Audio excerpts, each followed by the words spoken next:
Hello and welcome back to the live stream here at the 2026 Royal Symposium in Boca Raton with me, Paul Harris. Today we are sponsored by Westhaven Gold and a great pleasure to be joined right now by Ken Armstrong, President and CEO of Westhaven Gold. Ken, welcome to the live stream. Thanks for having me. And thank you very much for the sponsorship. We've got an image of the project, the Shovelnose project in British Columbia behind us. I spoke with Ira Thomas yesterday about the project. Also spoke with John Goodman yesterday about their earning interest in the company. Let me ask you, Ken, why did you set up that particular structure for the advancement of Shovelnose? Yeah, well, it's actually so with Jonathan Goodman and Dundee, they're earning an interest in the project, so it's an earn-in and joint venture scenario. A little bit of a departure for them, I think, as you would have gone through. Instead of an investment at the corporate level, it's at the project level. And for Westhaven, it was a proper fit for us. We defined the resource at Shovelnose, I think, as you chatted about with Ira. A buildable project, PEA with nice economics and lots of exploration upside. And when I stepped in as CEO a little over a year ago, and Ira and I were kind of tasked by the board to figure out how do you fund this, because that's always, for juniors, you have a PEA, has a capital cost to it, but how do you get there? And how do you do that and manage your dilution along the way? And we settled on the earn-in and joint venture scenario with a very solid team, a well-respected team in Dundee, a well-respected name in the mining space in Canada. But it's also a way for us to manage the dilution. So they're investing $85 million that'll take the project through the stage gates of the pre-feasibility study that we have underway, through the stage gate of the feasibility study, and really to a final investment decision.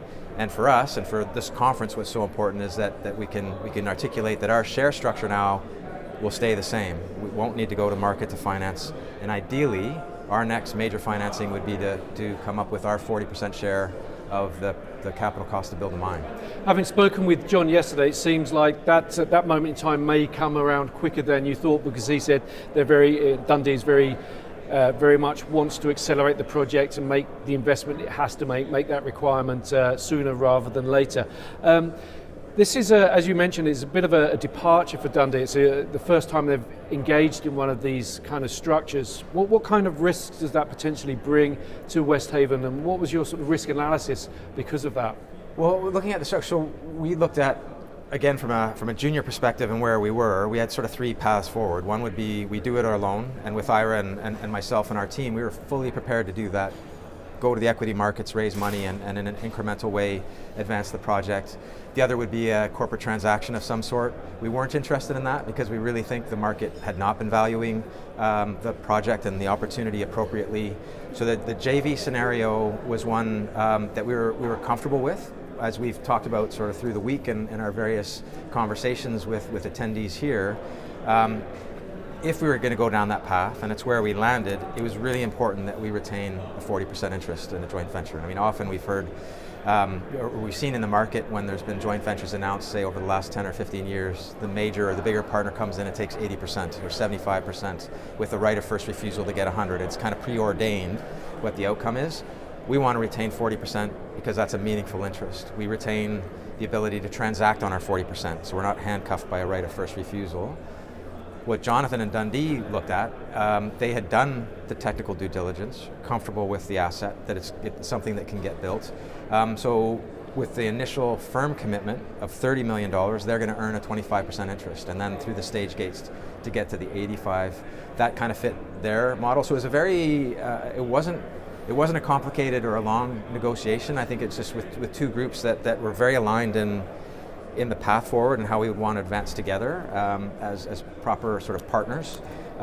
So it allowed us to put together a structure, and the pace is really important. As you mentioned, Jonathan's been quite clear that they want to spend the money properly, but advance the project at pace. And for us, again, as a junior, that's always kind of that catch-22 of our market cap when we announced the agreement in December of last year was $40 million. And Dundee spending $85 million to earn a 60% interest. We would not have gone to the market to raise 85 million or the 30 million that we're spending right now. That would have doubled our issued capital. So you'd end up making choices and having to decide, pick a path, but not being able to pursue pre-feasibility and exploration at the same time the way that we are.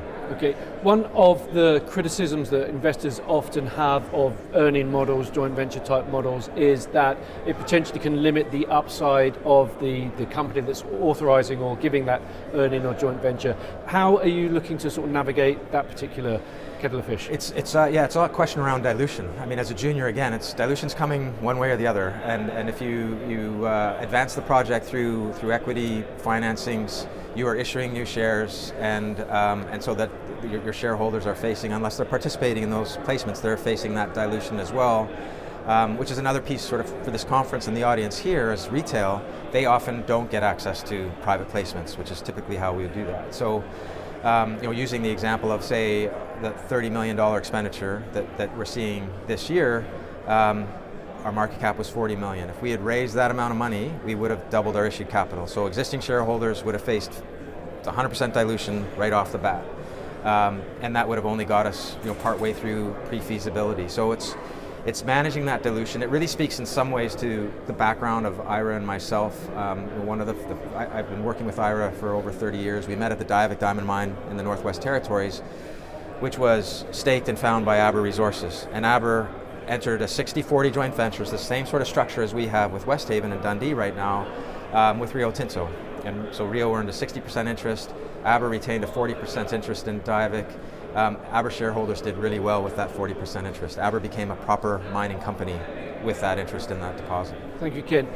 What does this particular structure, this deal structure, what does that perhaps say about how tough the current market environment is for a junior gold explorer?